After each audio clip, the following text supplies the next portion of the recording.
Est-ce que le 3 fait le mois? Bienvenue en prenant votre café, on est le 3 octobre. Comment ça va? On parlait de Marois Risky qui vient de quitter. Est-ce qu'on en rentre dans la Troisième Guerre mondiale en ce moment? La question mérite d'être posée. Alors, je vais vous montrer des panneaux solaires. Ouais. Je vais vous parler aussi de la présence sur les réseaux sociaux et le travail des journalistes. Les journaux de plus en plus payants, c'est une bonne affaire. A buck is a buck is a buck. Est-ce que vous connaissez cette expression-là? Je vais jaser de ça un petit peu. Je vais vous parler de José Godet, qui vient de lancer son show. Je n'ai pas été le voir, mais j'ai le goût de vous jaser de ça parce qu'il n'est plus avec Mario Tessier. Ouais. Je vais vous parler de Tesla. Les vraies occasions d'affaires en bourse, là, je le vois depuis que j'ai écrit un nouveau programme, là, il n'y en a pas. Je vais vous montrer ça. Hein? C'est très intéressant. Est-ce qu'on doit se poser des questions sur l'achat par Renaud Bré de Dacer? Est-ce qu'on commence à être en situation monopolistique au Québec? Bien, ça vaut la peine d'en parler. Louis Vuitton qui achète, hey, ça vous tente-tu de boire des bulles haut de gamme, pas d'alcool?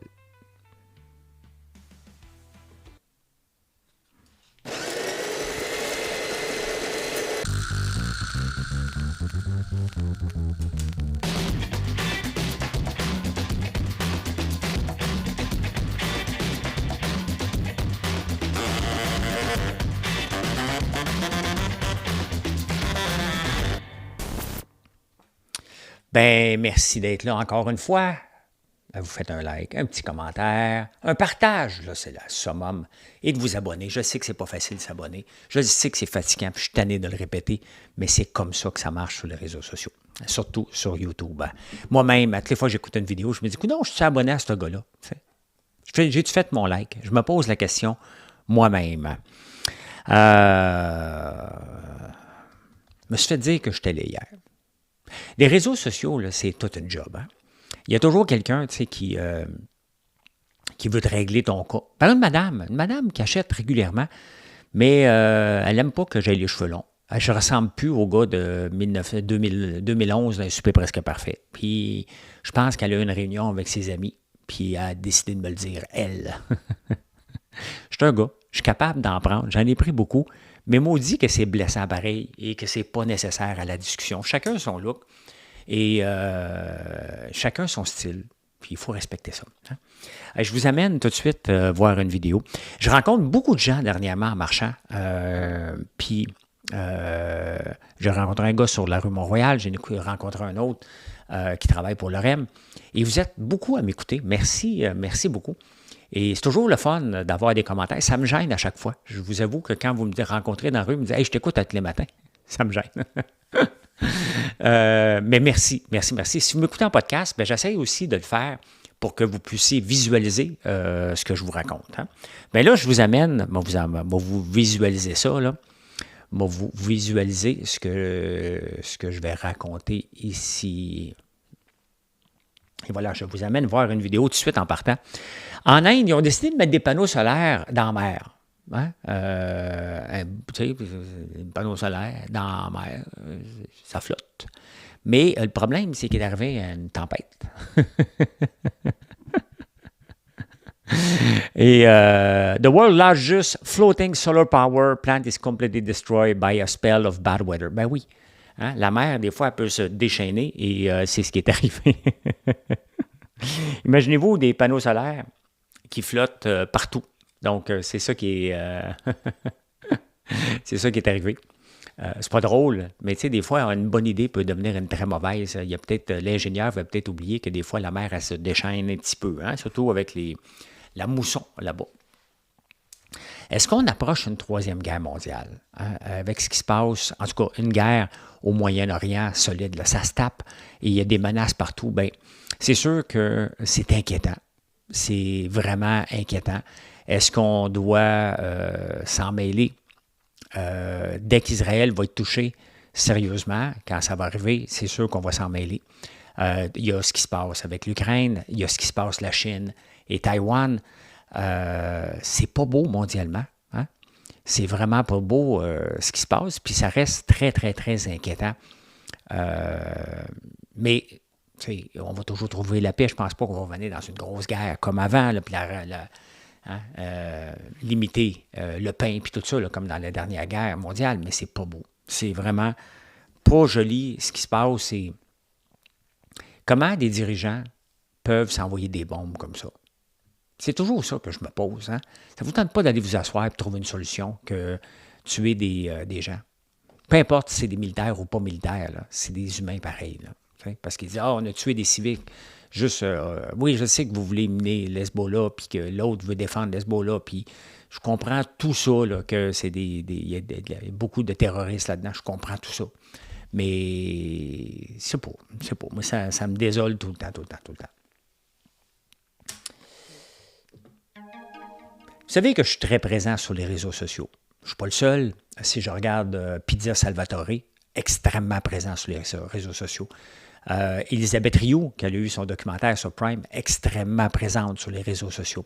Olivier Primo, vraiment présent sur les réseaux sociaux. Je vais me mettre dans le lot. Je suis très présent sur tous les réseaux sociaux. On est Marilyn, moi, qui fait ça. Et Mathieu, de plus en plus, qui nous donne un coup de main entre les écoles, puis c'est lui qui fait le service à la clientèle, puis on lui demande au moins un statut par jour. C'est énormément de travail. Et dans les journaux, dans la presse, ils parlent de M. Cocktail. J'en achète leur sirop pour faire des cocktails. Ils ont eu beaucoup de succès pendant la pandémie, comme tout le monde. Et là, ça a descendu après la pandémie. Ils sont dans 1000 points de vente et sont un peu partout. Et là, quand tu regardes l'article ou le public reportage, là, j'ai de la misère à le ficeler, là. J'adore Patrice Plante en passant, là. Mais d'aller dire qu'il est extrêmement présent sur les réseaux sociaux, qui fait que ça l'aide énormément, bien, je ne les ai pas vus passer. Tu sais, quand tu es extrêmement populaire sur les réseaux sociaux, les gens finissent par te voir passer quelque part. J'ai été voir sur Facebook, il y a 51 000 personnes. Oui, c'est vrai. J'en ai 150 000, mais ce n'est pas les 150 000 qui participent, là. C'est ça qu'il faut faire la différence, le taux d'engagement. Hein? Et fort sur les réseaux sociaux, 29 000 sur Instagram, mais j'ai regardé toutes les reels qu'ils ont fait, il y a à peine des likes sur les reels, pas d'engagement. Pas moyen d'acheter un produit lorsqu'ils taguent. Au moins, dites-le où est-ce qu'on peut les acheter. On peut les acheter quand même pas mal partout. Quoi d'autre? TikTok, il y a 1500 personnes. Il n'y a presque pas de commentaires, puis pas de lien pour acheter. Moi, des fois, là, quand vous êtes sur Facebook, bien, vous le voyez, les liens pour acheter sont dans la photo. Hein? On met le produit, tout est intégré. Donc, tu sais, quand on dit fort, là, le journaliste devrait aller voir. Oh, wow, tu as 29 000. Oui, mais est-ce que les gens s'impliquent? Est-ce que ton entreprise dépend de ça? Qu'est-ce que tu fais pour mousser tes ventes? Tu sais, il faut faire attention à ce qu'on lit même dans les journaux parce que le travail journalistique est mal fait.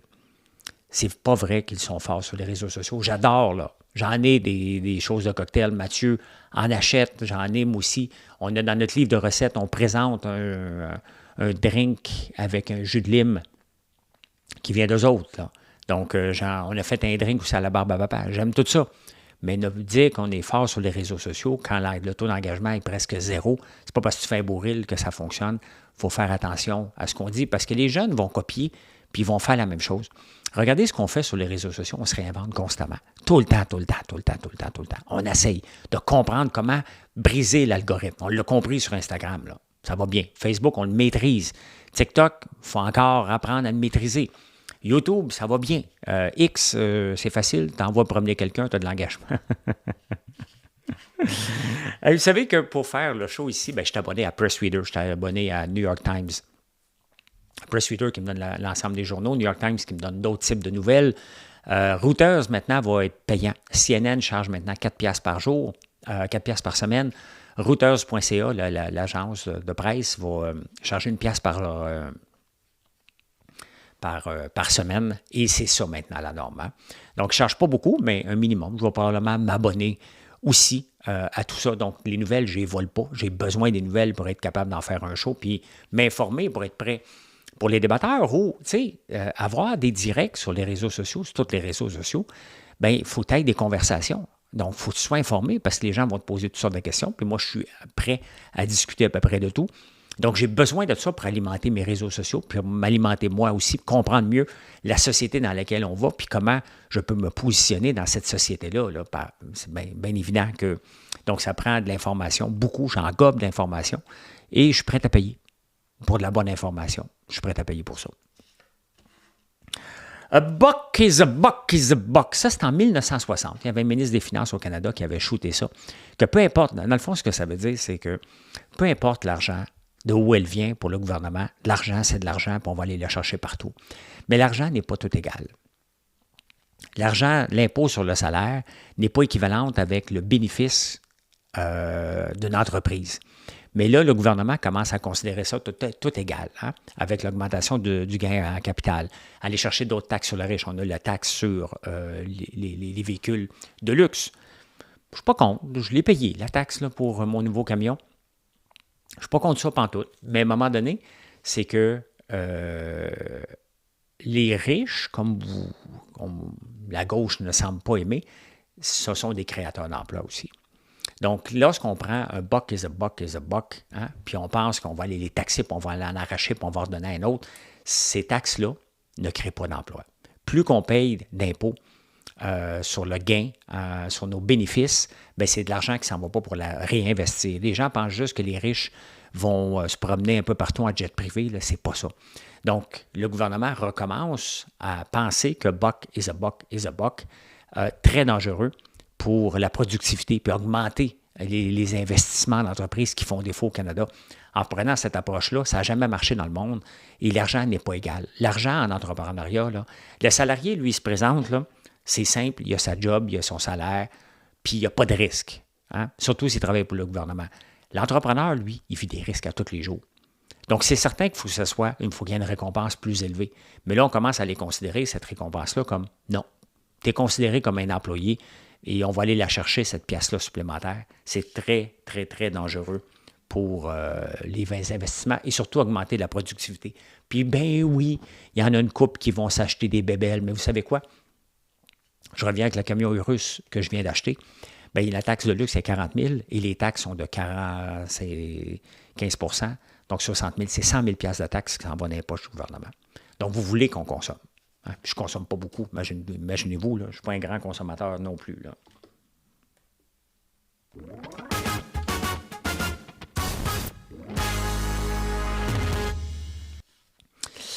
Marois Risky qui prend sa retraite, c'est une bonne affaire. Hein? On va se le dire, là. Son conjoint avait proposé, là je ne sais pas, c'est sûr que je pense que c'est une bonne politicienne, disons-le. Là. Son conjoint avait proposé que lui prenne le congé paternel, qu'il lâche la politique pour s'en occuper. C'est sûr qu'il est moins vu qu'elle. Peut-être.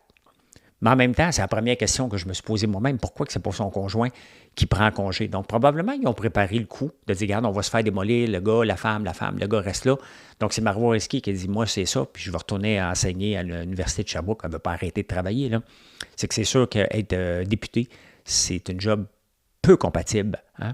La même chose avec se lancer en affaires. Tu vas emmener tes enfants au bureau là, quand tu es jeune, à un moment donné, tu n'as pas le choix. Tu as une business à rouler.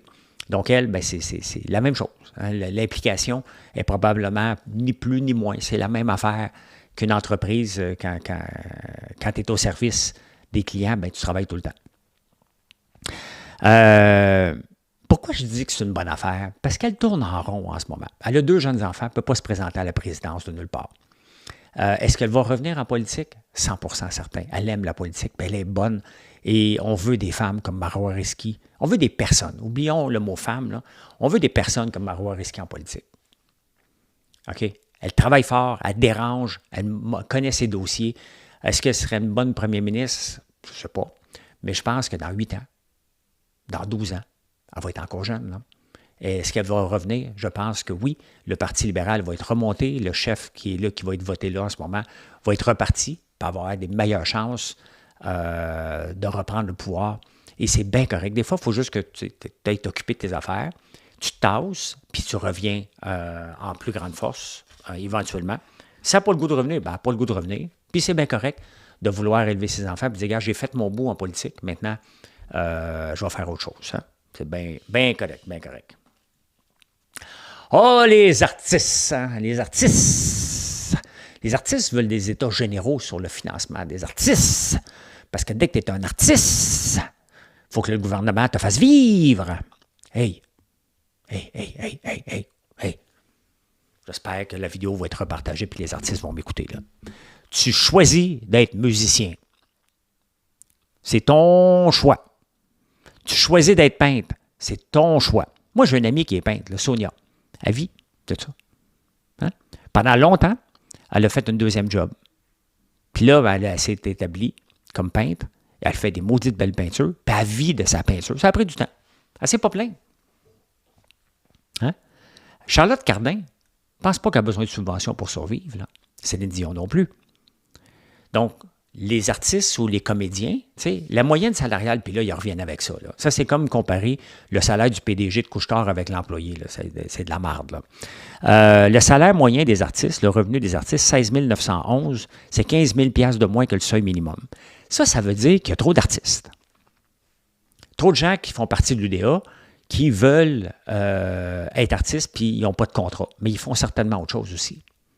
Si tu vis avec 16 000 $ de tes revenus, qu'est-ce que tu as essayé d'autre?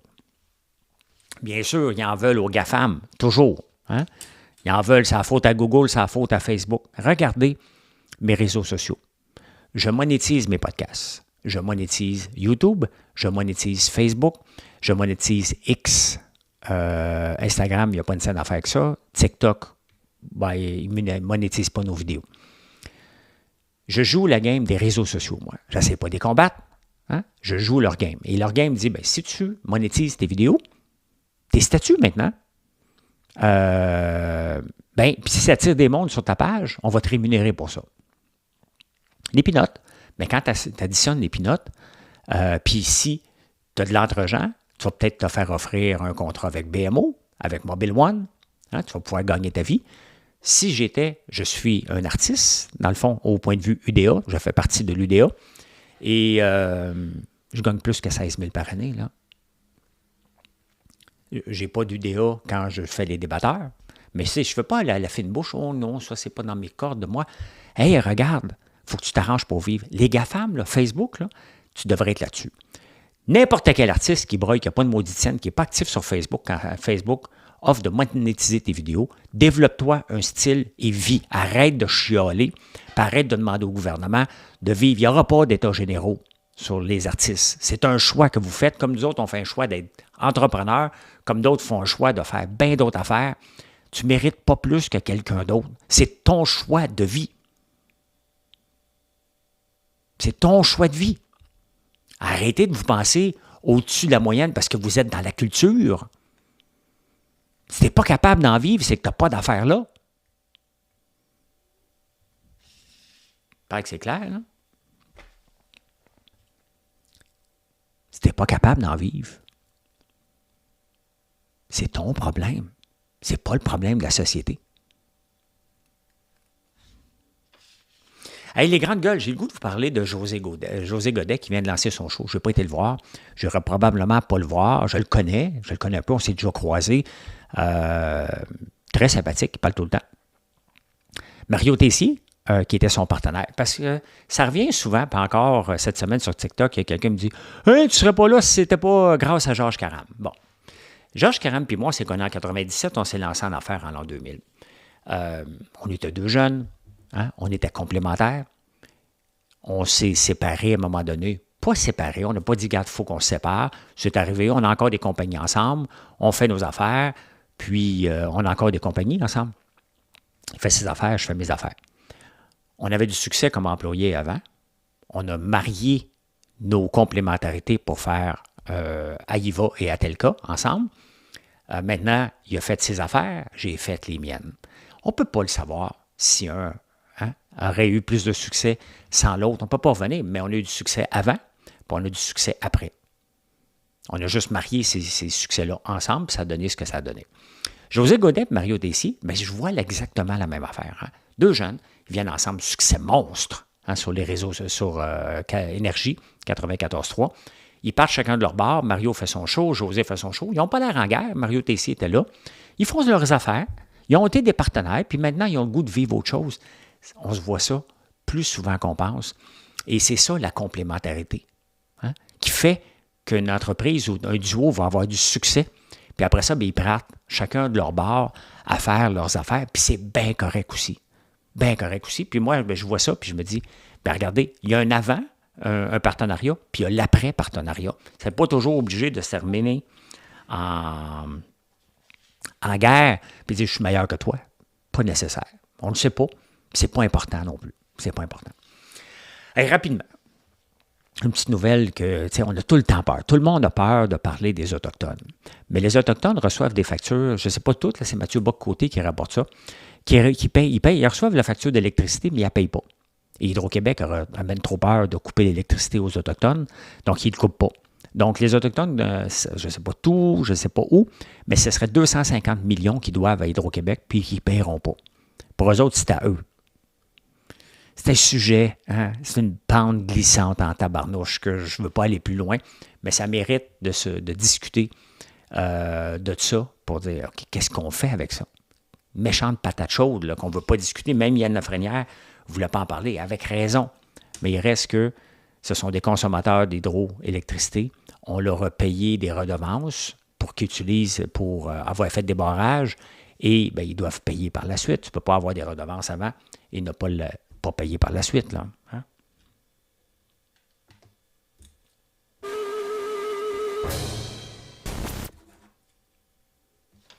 Elle est tombée sur la tête. Vous savez que le dollar canadien flotte.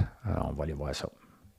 Le dollar canadien flotte selon l'offre et la demande. Hein? Si on a des taux d'intérêt plus élevés ici, les gens vont venir déposer de l'argent. Si les gens achètent nos biens, notre dollar va monter. Là, il est à 74,18 au moment où je vous en parle. Hein? Je vous emmène maintenant en 1950.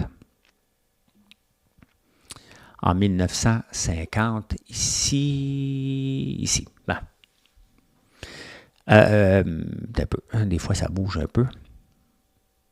Bon, pourquoi je ne le retrouve pas? Effet salutaire. On prévoit que la libération du dollar empêchera la spéculation sur notre monnaie et abaissera le prix des produits importés. Parce que notre dollar, jusqu'en septembre ou juillet 1950, il était stable à 90 cents dans la pièce par rapport aux États-Unis.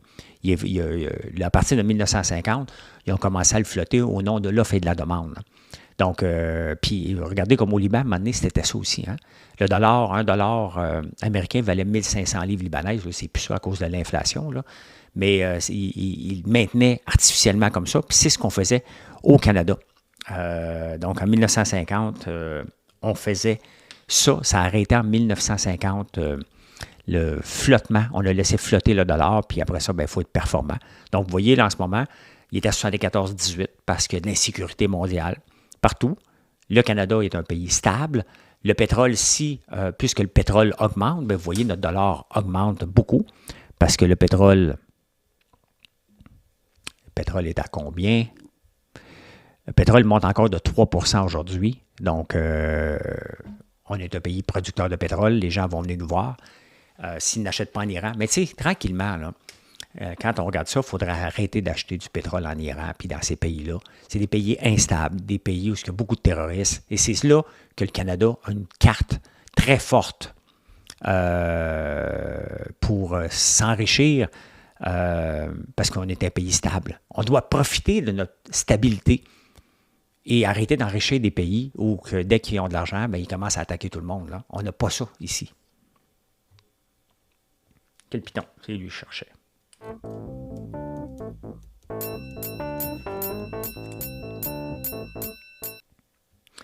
Le marché est cruel, hein? Le marché est très, très cruel. Tesla qui rapporte des bons chiffres. Et qu'est-ce que l'action fait? Elle tombe de 6%. On s'attendait. Tout le monde s'attendait à ce que Tesla rapporte des bons chiffres et que l'action explose. Hein? Pas encore. C'est dans une semaine qu'ils vont nous présenter le robot taxi. Donc là, il y a de l'instabilité, beaucoup avec Tesla. Mais c'est parce que maintenant, les gens, on est devenus gourmands. On ne veut plus juste des bons. Il y a 10 ans, là, les résultats de Tesla, hein, les gens auraient été contents de dire « Wow, on a dépassé les objectifs ». Maintenant, ce n'est plus de dépasser les objectifs qu'on veut pour un bon rendement à la bourse. Il faut que tu les écrases, littéralement. Hein, Nvidia vit de ça, Tesla vit de ça aussi. Donc, est-ce que c'est une occasion d'achat? Bien, je le suis-tu, Tesla? Oui, je le suis. Je vais vous montrer.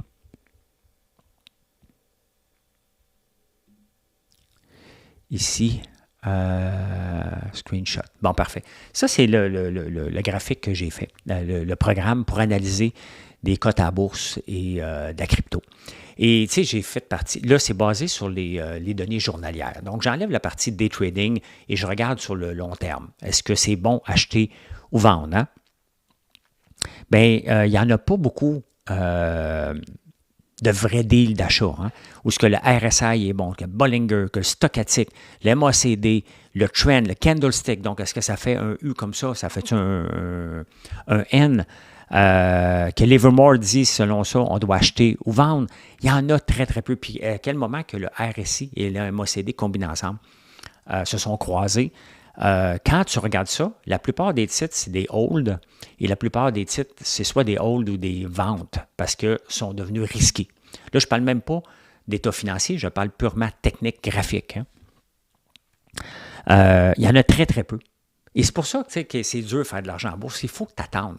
Hein, c'est comme si on achetait à peu près n'importe quel building sur la rue. Mais est-ce que tu es mieux d'attendre qu'il y ait un bon deal, un deal pour toi? Il y en a des bons deals qui se présentent. Et c'est ça qui est le challenge de ce graphique-là, de cette approche-là, c'est d'attendre le bon deal avant d'investir. Donc, Tesla, en ce moment, là, j'ai pris le snapshot juste avant de commencer le show. Donc, il était à hold, probablement qu'il est passé à vente en ce moment. Selon Livermore, le seul titre qui était acheté ici, ça c'est BYDDF. Donc, c'est l'auto chinoise. On va aller voir le graphique vite fait. Ça, c'était avant l'ouverture. Donc, si je regarde BYDDF,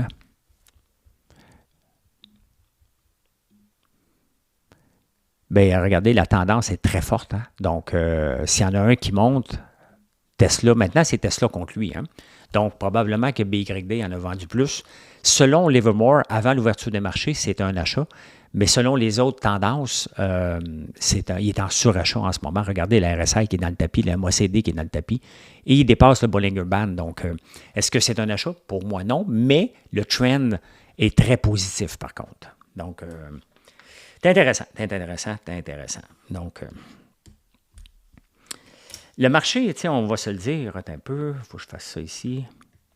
Le marché est pas mal bardassé en ce moment, hein, avec la guerre qui se passe un peu partout, l'insécurité avec Trump et Harris.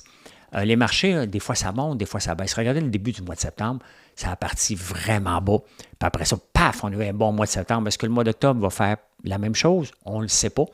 Mais il y a beaucoup d'insécurité. Et ça, il faut être prêt à ça lorsqu'on investit. Il faut être prêt. Hein, hein? Comme dirait l'autre, on va suivre ça. Vous aimez ça quand je dis ça, hein? On va suivre ça de près. Mais il faut être prêt à vivre avec les soubresauts du marché. Ça fait partie de ça. Hein? Il y a au Québec, il y a Renaud-Bré qui vient d'acheter Dessert. Mais quand tu regardes toutes les possessions de Renaud-Bré, à peu près tout ce qui est artiste en ce moment, matériel d'artiste, leur appartient au Québec. Sous différentes, hein, divisées pour mieux régner. Donc, ils gardent les enseignes. Dessert, qui est à la 3e génération, Renaud-Bré, 3e génération. Marc Dessert était là depuis 1975. Le reste de la famille n'a pas voulu prendre le relais. Puis ça peut arriver à un moment donné. Donc, c'est pas fou que Renaud-Bré, mais le problème en ce moment, hein, la compétition, si tu vas avoir quelque chose, ben, tu vas chez Marc Dessert, tu vas chez Renaud-Bré, il n'y aura pas de guerre de prix entre eux autres. Là, hein. Fait qu'il va te rester, pour avoir des meilleurs prix, il va te rester d'aller voir Amazon maintenant dans leur catégorie de produits. Puisque le gouvernement aime toujours mettre des bâtons dans les roues aux situations monopolistiques, on s'entend qu'au Québec, en ce moment, tout le matériel d'artistes, Archambault leur appartient aussi. À peu près tous les livres leur appartiennent. Ça commence à faire beaucoup dans les mains d'une seule entreprise. Quand on regarde ce qu'on fait aux autres entreprises qui approchent des situations monopolistiques comme ça, ils le sont. Ils le sont. Donc, est-ce que c'est correct, pas correct? Mais on vient de perdre. L'affaire, c'est qu'on vient de perdre un concurrent pour avoir des meilleurs prix. Ça, il n'y a pas de choses. Il n'y a pas de. Est-ce que c'est bon pour Dessert? Bien, des entreprises qui se fusionnent, bien, c'est toujours des économies d'échelle. Donc, ça va leur permettre d'avoir des prix probablement plus compétitifs. Mais pourquoi être si compétitif si les gens n'ont pas de compétition? C'est ça. Hein? $1 bidder, non, two. OK, j'ai une porte. Qui veut me donner 5$? J'ai une belle porte avec une belle poignée flambant neuve qui me donne 5$. J'ai besoin de 5$, qui me donne 5$. OK, parfait, j'ai 5$. J'ai un bumper bleu de l'autobus Lyon qui n'a pas été encore installé. Qui va avoir un bumper bleu qui me donne 50$? $1. Non, je ne suis pas habitué d'enquêter pour 50$. Lyon besoin d'argent. Et là, ils vont commencer à vendre des actifs. Donc, je fais des jokes avec les portes et les bumpers, là. Mais on est rendu là. Ils ont seulement 2 millions en cash dans l'entreprise. Pour une grosseur d'entreprise comme ça, c'est un sac de peanuts. Ça flambe d'un coup. Dans l'incertitude comme ça, qui va acheter les autobus de Lyon? Personne. À moins d'avoir une subvention du gouvernement du Québec pour en acheter, là, personne ne va acheter un autobus Lyon dans les circonstances actuelles. Il était parti en fou. Saint-Jérôme, Mirabel, dans le coin de Chicago. Hein? Ça, c'est exactement la même chose que Northvolt. On part en fou, on va aller dominer le marché avec les subventions du gouvernement. Le gouvernement, il a mis, je ne me souviens pas du chiffre, mais c'est beaucoup, beaucoup d'argent, des centaines de millions. On va y perdre. Il y a une facilité de crédit de 23 millions. Mais encore là, le gouvernement là, qui a offert cette facilité de crédit-là, est-ce qu'il va mettre les breaks pour dire, regarde, attends un peu, là, on ne peut pas te laisser dépenser cet argent-là, là. On va les laisser dépenser cet argent-là. Ce n'est pas parce qu'ils étaient là dans des conditions gagnantes qu'on doit les laisser l'utiliser. Lyon doit passer par un processus de faillite maintenant. C'est la seule solution pour leur survie éventuelle, puis probablement qu'ils n'ont pas grand chance. Il faut être réaliste. Il faut arrêter de rêver en couleur. C'est pas Christine Fréchette qui va mettre la hache dans Lyon. Là. Oubliez ça, là, elle va venir les sauver encore une fois. Là. Louis Vuitton, quelle belle entreprise, hein? Une entreprise qui sait se réinventer constamment. Je vous amène la voir. Bon, elle ne va pas bien sur les marchés, elle non plus. Hein? Il n'y a pas grand-chose de différent depuis un an. Elle a eu son pic à 190 l'action, ça en vaut 147. Mais c'est une entreprise qui est très performante. Ils viennent d'acheter Paris Match. Ils viennent de se débarrasser d'une autre compagnie dans le luxe à New York. Donc, ils bougent, cette entreprise-là. Ils ne sont pas juste dans les Louis Vuitton qu'on connaît les choses. Ils sont aussi dans le cognac aussi, NSI, je pense. Mais ils sont aussi dans une autre entreprise qu'ils viennent de lancer, qu'ils viennent d'acheter, par contre. French Bloom. Ah, ici, OK. French Bloom, la cuvée vintage 2022, 109 € pour un vin effervescent sans alcool. Il y en a disponible au Québec, pas celui-là par contre, là, mais je ne sais pas si ça goûte vraiment bon. C'est ça qu'il faut falloir aller vers là si on veut prendre des vins et des bulles sans alcool. Il faut que ça goûte la même qualité que l'autre. Donc, est-ce que c'est French Bloom qui vont le faire? Je l'ai vu au Québec. French Bloom. Mettons que je m'en viens ici. Attends, l'autre jour, il m'a proposé le Canada, là, mais en tout cas, vous pouvez aller voir, là, frenchbloom.com. Donc, il y a des rosés, des blancs, puis de cuvée prestige, c'est très cher, mais si c'est bon. De toute façon, est-ce qu'on paye vraiment pour se saouler la gueule ou prendre des choses de qualité? Bien, c'est la question qui se pose, mais c'est ça, ils viennent d'acheter Paris Match, French Bloom. Très intéressant. J'en ai des actions de Louis Vuitton depuis très, très, très longtemps.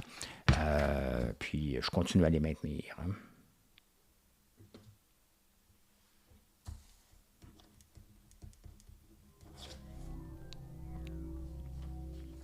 Bien, dans les insolites, il y a Émilise Le Sartérien, l'ancienne co-porte-parole qui a pas duré Gabriel Nadeau-Dubois.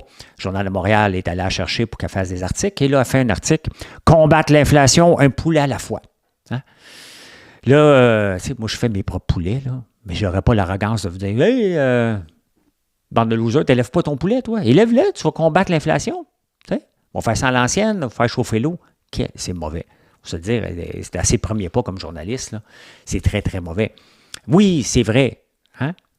Mais moi, quand j'avais parlé d'épicerie à 75$, je n'avais jamais fait la morale à personne. Là. Vous avez pensé que certains ont pensé que je faisais la morale parce que je pouvais lever mes affaires. Là. Mais non, c'est pas pour tout le monde faire ça. Il faut que tu aies de la place. Il faut que tu aies un brûleur, il faut que tu aies un plumeur, il faut que tu aies des équipements. Là. Le monde de la ville ne peuvent quand même pas excusez-moi, là, un dimanche après-midi dans la ruelle. Hey, on fait ça un bi, on va tuer des poulets. Il n'y a pas quelqu'un qui s'est tenté de dire écoute, Émilie, ton article, tu n'es pas dans le journal local. Tu es dans le journal de Montréal, puis Le Québec solidaire, c'est très montréalais, ça ne passera pas, là. Mais il ne faut pas chialer contre la gauche. Hein. Là, si vous voulez que vos chiens vous écoutent, vous allez ralentir le pace. Les chiens ne comprennent pas aussi rapidement que nous. C'est une étude qui a sorti ça que les chiens, il ne faut pas leur parler trop vite. Ils sont capables de comprendre, mais il faut y parler très tranquillement. Zouvi, arrête de japper. On va essayer ça à soir. Hey, il y a un nouveau dragon à Dragon's Den. Vous savez que Vincenzo Guzzo était là depuis quelques années. Il n'est plus là. Tu sais, il est parti, lui, d'une étoile montante. On ne le voit plus. Hein? Ses cinémas, il ne paye pas ses loyers. Ils sont pas propres. Il y a eu des problèmes. Il s'est fait arrêter par la police parce qu'il y a eu des problèmes avec dans sa séparation. Là, il n'est plus au dragon. Il ne vient plus au débatteur non plus. Donc, tu sais, une étoile montante, fouf, hein? Puis il ne paye pas ses loyers. À un moment donné, il faut que tu payes tes loyers. Donc, il s'est fait remplacer par un 800 Godjunk. Je ne le connais pas, le gars, mais ça va être un nouveau dragon qui va être là. Et finalement, depuis 1901, dans un caserne de pompiers de Cincinnati, il y a une lumière qui ne veut pas mourir. J'ai une lumière qui ne veut pas mourir. Depuis 1901, la même lumière. Je ne sais pas si ça a été inventé par Edison lui-même. Mais je peux dire ceci. Mission accomplished. Merci d'être là. Je vous souhaite une excellente journée et venez nous voir. FrançoisLambert.one. Et qu'est-ce qu'on a chez FrançoisLambert.one? On vous donne un savon cette semaine, mais tout le mois. Et non seulement un savon, on vient de sortir notre nouvelle tisane au fleuret, de tournesol et à la camomille.